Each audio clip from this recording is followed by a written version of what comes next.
21 avril, jour du décès du pape. À Kinshasa, pour la messe consacrée au Saint-Père disparu, c'est le cardinal Fridolin Ambongo qui officie. Ce matin, la nouvelle qui nous est parvenue du Saint-Siège a eu l'effet de tonnerre.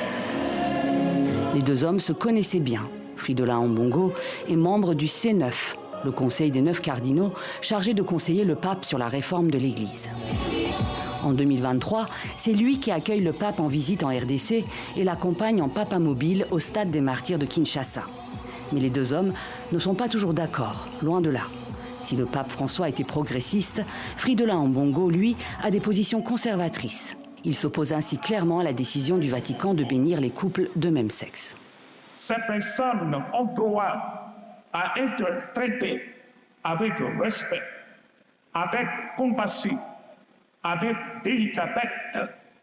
Mais l'homosexualité reste toutefois un désordre moral qui est contraire à la loi naturelle et à notre culture africaine.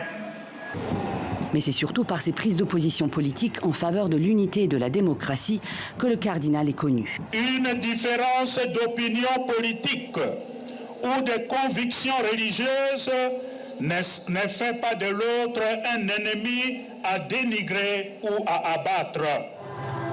En 2018, il célèbre ainsi une messe de Noël éminemment politique, alors que la RDC tout entière attend la tenue d'élections présidentielles. Un scrutin reporté à 3 reprises depuis la fin du 2e et dernier mandat de Joseph Kabila en décembre 2016. Une publication des résultats qui ne reflèterait pas la volonté du peuple exprimée dans les urnes serait travailler à l'anéantissement de la paix dans notre pays. Même chose lors des élections de 2023, où il dénonce les violences et les irrégularités commises lors du scrutin. Nous venons d'assister à cette great happening, un véritable et gigantesque désordre organisé, planifié. Avec la résurgence du conflit dans l'est de la RDC, il plaide sans relâche pour la paix via un pacte social élaboré avec l'Église protestante.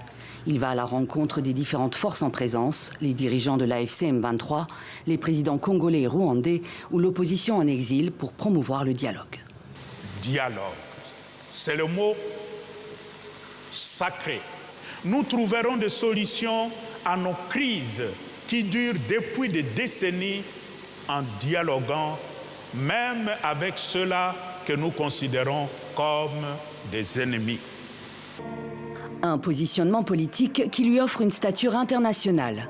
Mais le cardinal Fridolin Ambongo pourrait être considéré comme étant trop politique et pas assez théologien pour devenir pape.